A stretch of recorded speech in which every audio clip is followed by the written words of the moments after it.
listen, this is somewhat important. The Jags, it's not important for us to find the answers. It's important for them to find the answers, right? Yeah, well, we're not getting paid for this, Brent. Yeah, we're not getting paid to find the answers. But we're trying to help, and we've helped in the past, and we can help some more. Mm-hmm. But I think it did lead us to a point where is Doug Pederson, or can he be good as the guy, as a front runner, as a guy that has expectations on his football team, as a guy with the target, the hunted instead of the hunter, all those cliches. Can he be that guy? And it's been a situation where in the past, he really hasn't been. They came out of, I don't know about nowhere, but the low expectations of when you lose Carson Wentz with the Philadelphia Eagles of all teams, and you have to go to your backup, it's like, hey, MVP Carson Wentz at that time. He was in that running. Okay, season's over. Oh, no, it's not, says Doug. Here comes Nick Foles and carries him helps him to the Super Bowl. The next year, though, expectations back on them with the trophy, the statues, the everything else. And they falter a bit. They do make a later run when they were up against it. And then never lived up to the rest of the expectations, and Philly ends up getting fired. In 2022, they're just trying to fix things in Jacksonville. No expectations whatsoever. 3-7. Now you really have no expectations, and they come out of nowhere and make a playoff run. Plenty of expectations last year. And this is where it gets muddy for me, Austen, because really, they did deliver through the first 11 games. They went 8-3.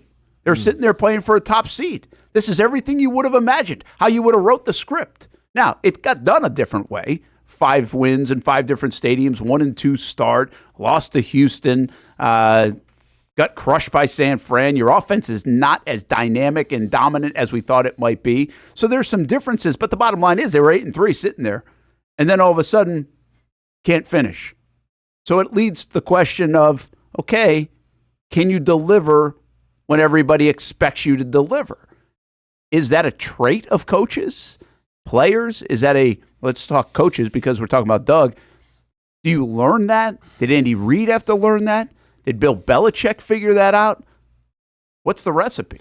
So, I mean, you can take this many ways in terms of how do you coach a team that's the underdog and how do you coach a team that is the front runner?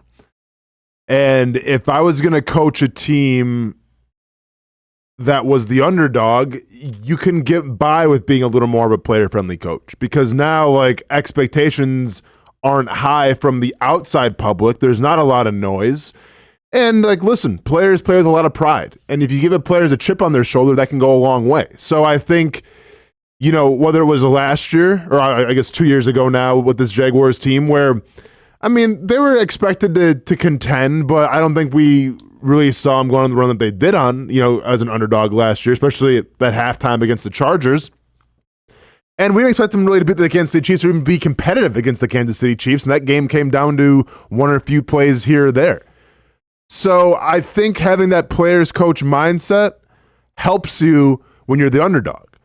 I think when you're a front runner, and once again, like I think locker room has a lot to do with this in terms of what type of guys you have in the locker room, but from just a coaching perspective, if you're a front runner, then yeah, I'm going to need a little more of a Bill Belichick type to make sure these guys are still in tune, make sure these guys are still held accountable. Because when you are a front runner, when expectations are put out before you, you almost get a little complacent, right? It's almost like, yeah, we got this. You get a little more comfortable.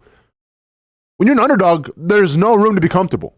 It's either you make good on it and you put that chip on your shoulder, or you get embarrassed. When you're a front runner, there's a lot more eyes and there's a lot more room to be complacent. So to answer your question, give me the players coach if you're the underdog. Give me the more old school type philosophy if you're a front runner. Yeah, and I don't know what that means because, again, you played for Andy Reid. I don't know where that fits. He's done very well. I mean, Andy Reid, if you go all the way back to the Eagles days, you listen to the record. He was like 5-11, then 11-5, 11-5, 12-4, 12-4, 13-3. Now, 13-3, they went to the NFC Championship, which I would assume they thought they were going to anyway in 2004, right? And they ended up playing the Super Bowl in Jacksonville. They were the NFC champions, I should say, and playing the Super Bowl in 2005 here in Jacksonville. But they had come off 12-4, so the expectations were there. Like, they were able to deliver on those expectations. They were a team that people were viewing as a favorite. Now, the following year, after going to the Super Bowl and losing to the Patriots, they went 6-10. Then they rebound, go 10-6, 8-8, 9-6, 11-5, 10-6, 8-8, 4-12. He gets fired, and then he goes to Kansas City, where again, winning record every single year, high expectations after what they've done, and so he's just winning. So I don't know if there's any common ground there with the mentor Andy Reid. The only common ground I can find with these kind of runs are the quarterbacks. Well, I mean, yeah. I think Andy Reid's had a lot of great players in his locker rooms. I think that goes a long way as well. And keep in mind, I was only with Andy Reid for essentially a little bit of a spring and a training camp, and that was about it. But I remember, talking to players about Andy Reid, of what made him so great. And I think, and I forgot who even told me this, or this conversation that we had, but the best way it was summed up is that Andy Reid knows to let players be players and monitor themselves. Andy Reid will treat his team like adults, but if you stray off the path a little bit, he's not afraid to get in you a little bit and let you know. Now, it's a rare occurrence, and I maybe saw it twice in training camp. But let me say, when I saw it, I was scared because what happened to this jolly old dude who had fast food Fridays, who wore the t-shirts and everything, the Time Bahama t-shirts. Okay, there's a little bit of a fire within Andy Reid as well. Now, you don't see it all the time because you don't have to see it, but you get the sense that it's there. But I'll say this about Andy Reid, and I noticed this in training camp, and I'm sure it's still this way. A lot of his focus and a lot of his energy goes into that offense. I don't think he really can balance necessarily being the old school, in your face, accountability type of guy and be arguably the best offensive play call right now in the league. I don't think you can balance both those things. So I think he leans more towards the play calling aspect. And once again, he has the guys in that locker room that can help monitor his messages of being a culture. Yeah, and that culture comes with the success and figuring it out. I mean, I do think you figure it out along the way. And that's what I'm saying about Doug. This isn't necessarily a major criticism yet, but I think this is a big year to say, okay, listen, we're figuring things out. How different will Doug be? And we don't know that. We don't know day to day. But I think some of this will be told in their offense. Are they evolving their offense a little bit? How maybe this reason alone is why calling plays is such a big deal for Doug Pederson. Take back the ownership of it, right? That this is going to be on me. I'm not putting this on anybody else. It's going to be my job to get it right and figure it out. And if we don't get it right, it's because of me. So maybe that alone is why he should take it back. There's a multiple of reasons I think that he should take the play calling back. But if I'm Doug, is that the thing that changes? So Hamby, I don't know. I don't know the answer to this. I don't know if it's even a fair label. Doug hasn't been a head coach for 20 years in the NFL. He hasn't been a coach for 12 years in the NFL. I mean, we're going 7 years. It's a 5-year stint in Philly. It's a 2-year stint here, and it's a different deal. Both have been different circumstances. So, and he's had more of a mixed bag than guys like his mentor, Andy Reid, or even Bill Belichick in New England, where it was just win, win, win, win, win all the time. So I think we're still trying to figure out Doug and how good he is. I come from the belief that he's a very good coach. I really like him, but I do think he has to figure out this part of it, and maybe that's Trent Baalke helping with the players that they brought in. But this is going to be a big year to test that theory. Yeah, 100%. And I think for the people who belong to the belief that the Jags really struggled as being the hunted, I see it. Obviously, you can't totally disregard it because of the collapse, but at the same time, they knew going into the season they were the favorite. They knew they had a first place schedule, and they started 8-3. So I feel like to go with the Jags, they don't play well when they're the favorite, when they're the hunted. Pederson, he doesn't, he's not used to it.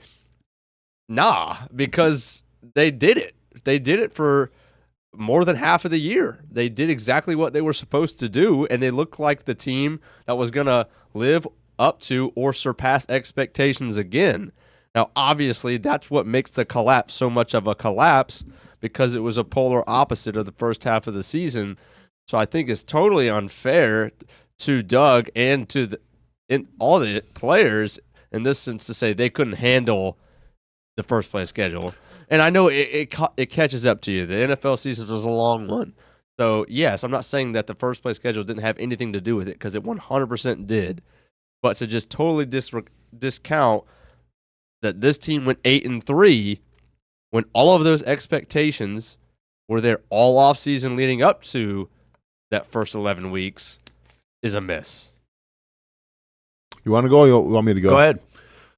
I think there's a reason why coaches, GMs, everybody, when they're trying to bring a free agent in, they're trying to bring a player on the outside of a roster into their team, they watch the last game of the season, because you're only as good as the last game of your season. So if you're going to justify and say, all right, they got off to a hot start, great, yeah, they absolutely did. And then how did they finish? To me, a team is defined of how they finish. No one, like 10 years from now, when we're talking about records and things, no one's going to go with the Jacksonville Jaguars. Well, they got off to a hot start. Remember, no, they didn't go to the playoffs. The wheels fell off. They choked. Simple as that. So I get it. They handled adversity well. They handled in terms of all the outside noise well in the beginning of the season, but you're defined of how you finish.